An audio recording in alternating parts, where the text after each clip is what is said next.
Joe, I'd like to get your opinion on. I know you've been exposed to several DAOs, and I know that Dragon Chain uses several DAOs. What are your initial thoughts on the structure of DAOs and how how they're structured, and what your thoughts are right now? I think the blockchain industry should step back a little bit about this in particular, because the one thing, like say, I came into Bitcoin in 2010, right? And I came in as an engineer, and I was just super interested in how this tech could be applied to various things. And the as I mean, I was a software architect, right? So in my role, everything was about, how can I use this for something I'm already doing, or for systems that already exist.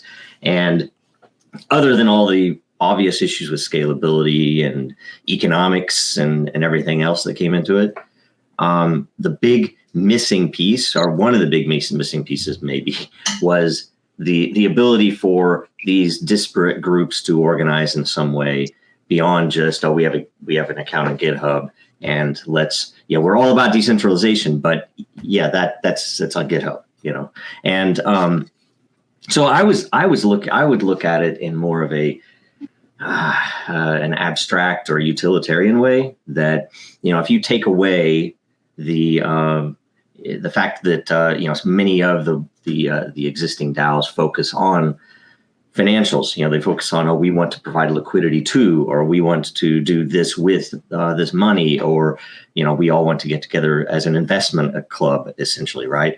That if you step back and you look at it a little bit differently, let's say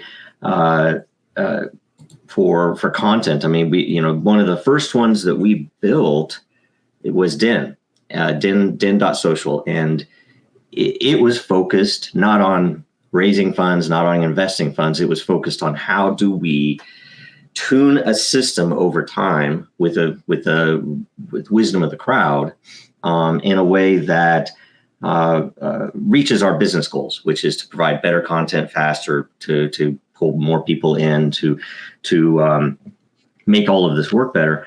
And one of the biggest things that we found, and it mirrored everything else that we were finding on the one of the core powers of blockchain, which is incentivizing humans, right? That in my opinion is the holy grail, the missing piece that most crypto people and people in the crypto press ignore, even though it's glaring, because it's what's driving them most of the time, And we found, and I wrote a paper, an article on Cointelegraph about using behavior to tune a DAO, so that you don't have as many risks of, number one, the attachment directly to a token. So it's a way to say, this isn't a token. This is, you come and do something in our system, and you get some influence and a vote. And it's a very interesting thing, because it can be tuned over time, and it disincentivizes attackers.